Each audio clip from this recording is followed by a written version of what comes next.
now for a discussion of the politics of the day. The Shadow Assistant Treasurer and Shadow Assistant Minister for Financial Services, Stephen Jones.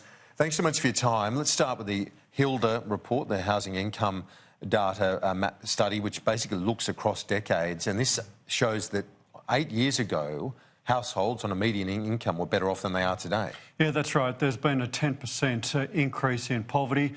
Looking at the household sector, people are saying to us that they don't feel like they're any better off, and the HILDA data explains why.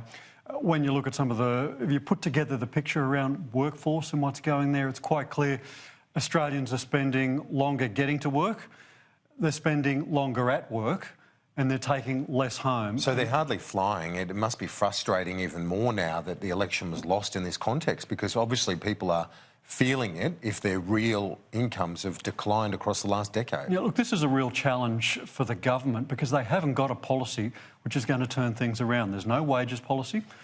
In fact, every single one of their policies is geared towards making it harder for people to fix these problems.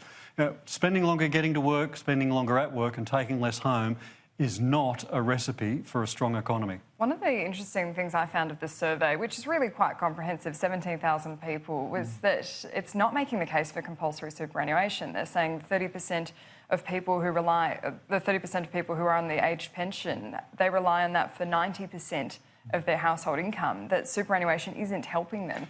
Is this not making the case to get rid of compulsory superannuation? Absolutely, it's not. And the counterfactual is, what would it look like if those people didn't have some superannuation, however modest it is at the moment, in their retirement savings?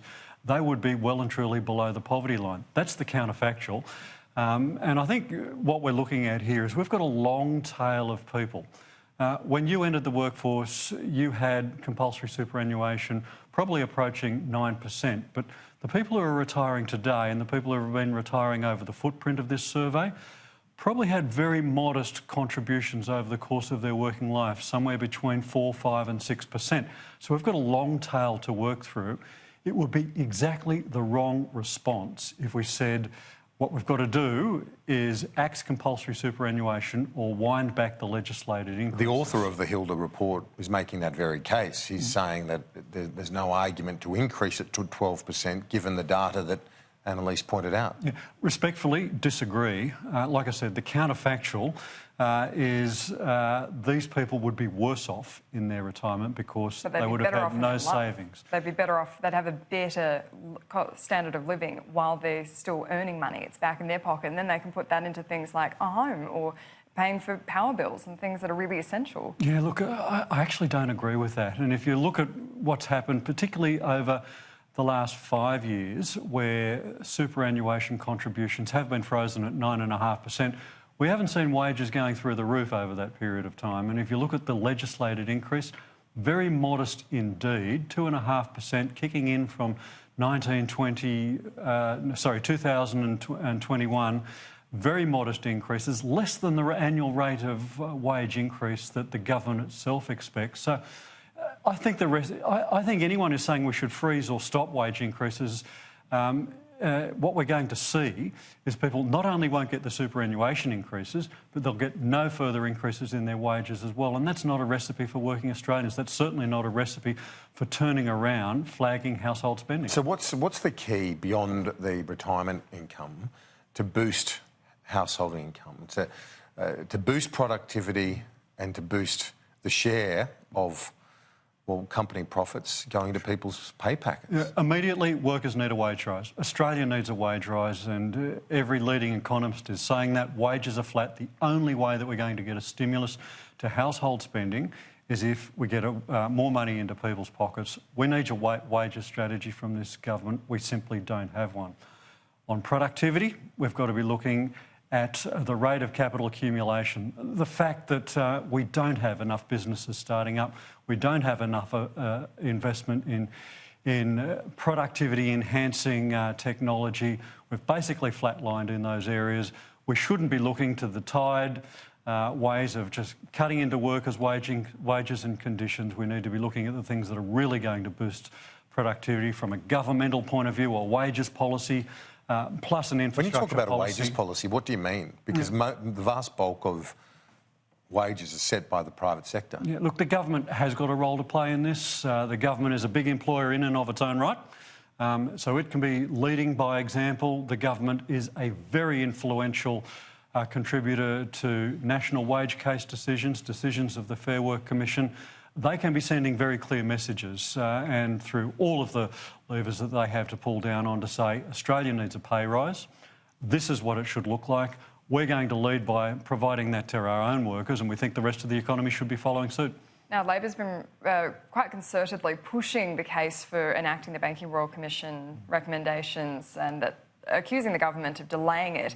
But there are only about 40 recommendations that the government would be responsible for out of those 76. And a lot of those do have to go to some kind of consultation. We've seen them going through the regulators.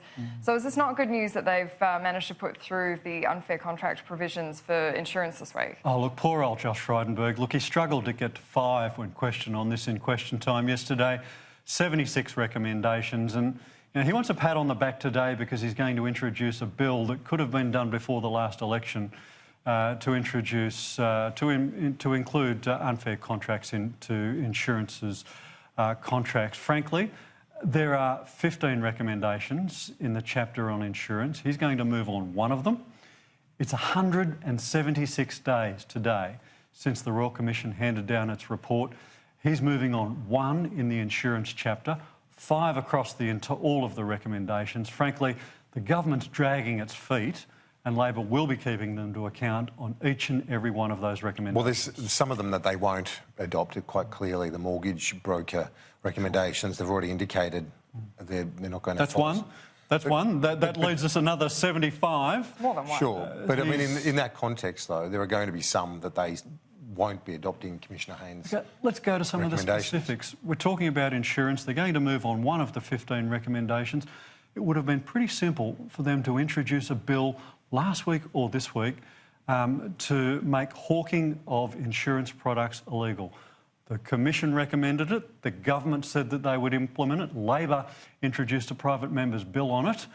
The government is still dragging its feet. Funeral insurance. Let's look at funeral insurance. That's another one. Absolutely damning evidence before the Royal Commission. A recommendation to knock these sort of dodgy products off. The government said that it would accept it. It's done absolutely nothing. We've been playing political parlour games for the last 2 weeks, dragging their heels on implementing these recommendations because they don't believe in them. The insurance hawking provision is an excellent example because that's one where they've put it back onto the regulator. They want ASIC to take action on it. And we've seen ASIC started a consultation period about it. Do they need to be having a consultation period, or should the government just get on and do it? No, this is the government's job. They were elected to do a job. The Treasurer's got a job to do. The rest of his front bench have got a job to do. They shouldn't be handballing all of these things through to ASIC, to APRA and the other regulators. Sure, the regulators have a role to do. Their powers need to be beefed up, but the government can implement immediately and act on these 2 things. And there's 2 challenges for them for the next month. Let's get a bill into Parliament on hawking. Let's get a bill into Parliament on the other insurances chapters. They'll have our full support. Shadow Assistant Treasurer Stephen Jones, appreciate it. As always, talk to you soon. Great to be with you.